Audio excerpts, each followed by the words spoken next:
Dahulu kala, di suatu desa kecil dekat lembah yang asri, tersebutlah dua bersahabat bernama Embro dan Pipo.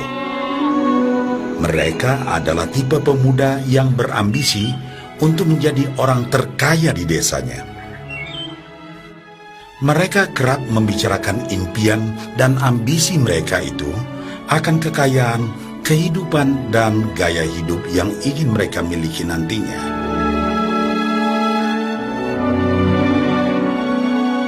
Mereka tidak takut untuk bekerja keras, hanya saja mereka masih belum mendapatkan kesempatan untuk dapat mewujudkan cita-cita mereka. Tanpa putus asa, mereka terus mencari dan mencoba gagasan-gagasan baru untuk mendapatkan kesempatan tersebut.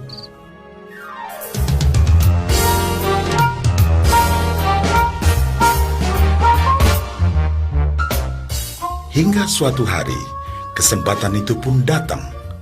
Desa mereka membutuhkan lebih banyak air.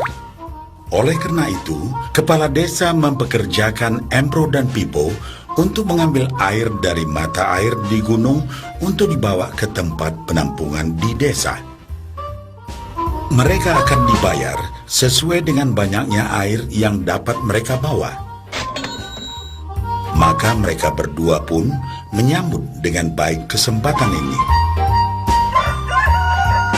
Embro dan Pipo pun segera melaksanakan pekerjaan tersebut dengan bersemangat. Setiap hari, sejak pagi hingga sore, mereka bergegas menuju mata air dengan membawa ember masing-masing. Mereka bekerja keras untuk membawa air sebanyak mungkin ke tempat penampungan air di desa.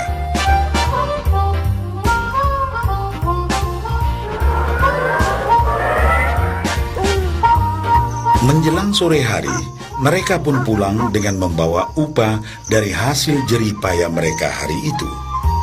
Embro merasa puas sekali dengan pekerjaannya itu dan besarnya upah yang ia dapatkan.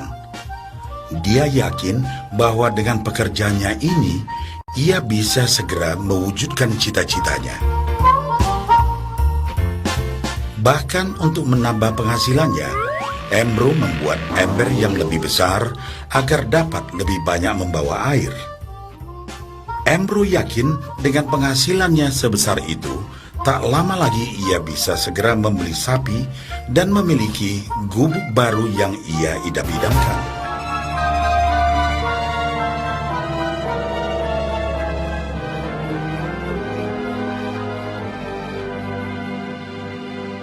Lain halnya dengan Pipo. Dia merasa tidak nyaman dengan cara yang mereka lakukan itu.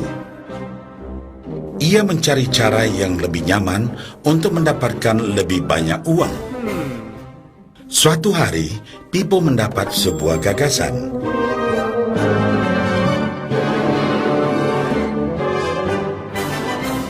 Ia berniat membangun sebuah saluran pipa yang akan mengalirkan air dari mata air langsung ke tempat penampungan air di desa. Dengan saluran pipa tersebut, ia akan mendapat lebih banyak air tanpa perlu lagi membawa ember ke mata air. Ia sangat antusias dengan gagasannya ini. Pipo pun mulai menceritakan gagasannya ini kepada Embro dan mengajaknya bekerja sama. Tetapi Embro tidak sependapat. Ia bahkan mentertawakan gagasan Pipo tersebut karena merasa dirinya mampu mendapatkan lebih banyak uang. Embro pun lebih sering lagi mengambil air dengan ember dan bahkan menggunakan ember yang lebih besar agar dapat membawa lebih banyak air ke desanya.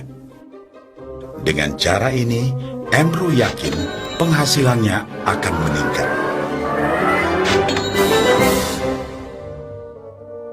Pipo akhirnya memutuskan untuk mewujudkan sendiri gagasannya itu. Dia mengerti bahwa tidaklah mudah untuk membangun dan menyelesaikan saluran pipa tersebut. Dibutuhkan beberapa tahun untuk bisa menyelesaikan dan menikmati hasilnya. Namun tekadnya telah bulat. Ia pun tetap bekerja mengangkat air dengan ember setiap hari seperti biasa. Tetapi di akhir minggu dan setiap ada waktu luang, Pipo bekerja keras menggali tanah yang banyak berbatu untuk membangun saluran pipanya. Pada bulan-bulan pertama, hasilnya hampir tidak kelihatan. Orang-orang desa mulai banyak mentertawakan dan mencemooh Pipo. Mereka menjulukinya Pipo si manusia saluran pipa.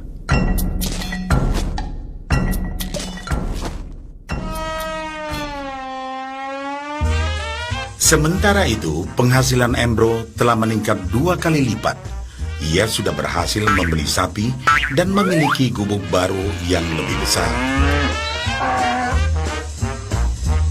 Gaya hidupnya pun sudah mulai berubah.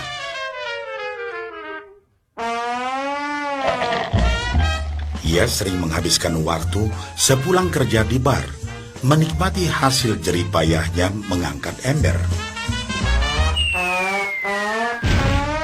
Namun, tanpa disadari, badan Embro kini mulai jadi bungkuk karena begitu beratnya ia harus mengangkat ember besar setiap hari. Raut mukanya pun terlihat kelelahan.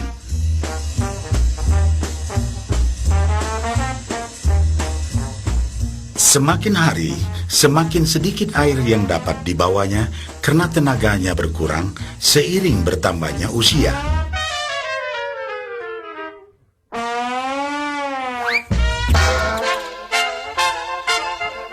Bulan berganti bulan, tahun berganti tahun, dan akhirnya Pipo berhasil menyelesaikan saluran pipanya.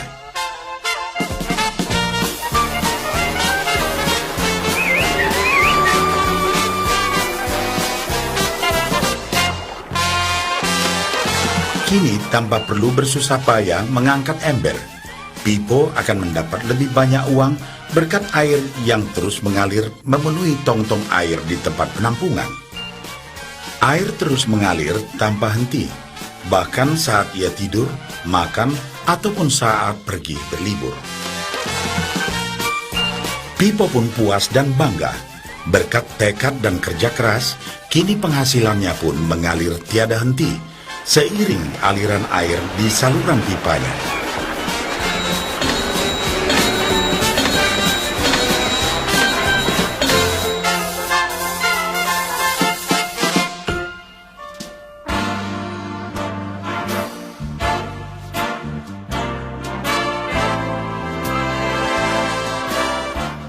Setelah melihat cerita Embro dan Pipo, kita sadari bahwa cerita mereka menggambarkan kehidupan kita. Pekerjaan yang dilakukan mereka melambangkan apa yang dilakukan kebanyakan orang dalam mendapatkan penghasilan. Embro mendapatkan penghasilannya dengan cara menggunakan ember. Ia harus pulang pergi mengisi embernya dari mata air ke desa untuk ditukarkan dengan uang. Untuk meningkatkan penghasilan, yang dilakukan Embro adalah dengan cara lebih rajin pergi ke mata air dan juga memperbesar ukuran embernya. Dalam kehidupan yang nyata, sangatlah normal kalau kita ingin meningkatkan penghasilan, kita harus bekerja lebih keras. Misalnya, dengan bekerja lembur atau mungkin mendapatkan pekerjaan tambahan. Kita juga dapat memperbesar ember kita, yaitu dengan menerima posisi pekerjaan yang lebih tinggi. Sebagian besar dari kita menukarkan waktu kita untuk mendapatkan uang. Seperti juga Embro, kita pun memiliki waktu yang terbatas untuk dibarterkan menjadi uang. Dan kita tahu, setiap orang hanya memiliki 24 jam per hari, dan tidaklah mungkin kalau kita membarterkan seluruh waktu kita untuk bekerja. Dan yang lebih sulit lagi, yaitu jika kita tak mampu lagi membarter waktu kita, karena alasan usia, kesehatan, ataupun alasan lainnya sehingga penghasilan kita terhenti sama sekali. Tetapi coba perhatikan apa yang dilakukan Pipo. Secara bijaksana, Pipo tidak membarterkan seluruh waktunya hanya untuk mendapatkan penghasilan yang terbatas. Tetapi dia menggunakan sebagian waktu yang dimilikinya untuk membangun saluran pipa, karena dia tahu bahwa saluran pipa ini akan mendatangkan penghasilan yang berkesinambungan tanpa dia harus membarterkan seluruh waktunya. Dia tahu bahwa suatu hari nanti, mungkin karena alasan usia atau kesehatan, dia akan tidak dapat lagi membarterkan waktunya dengan uang. Sedangkan bila ia mampu mewujudkan gagasan saluran pipanya itu, dia hanya perlu bekerja keras sekali saja untuk membangun saluran pipa. Setelah saluran pipa selesai, maka penghasilan akan terus mengalir bagi Pipo. Pipo telah menunjukkan kepada kita bahwa untuk mendapatkan penghasilan, kita tidak selalu harus dengan cara barter waktu dengan uang. Ada cara lain yang lebih baik. Bagaimana dengan Anda?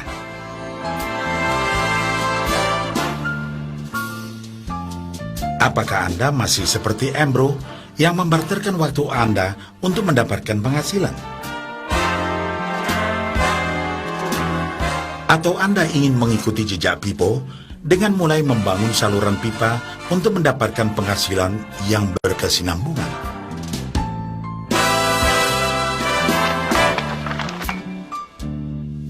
Jika Anda tertarik dengan gagasan saluran pipa, hubungi orang yang meminjamkan VCD ini agar Anda dapat segera mulai membangun saluran pipa penghasilan Anda saat ini juga.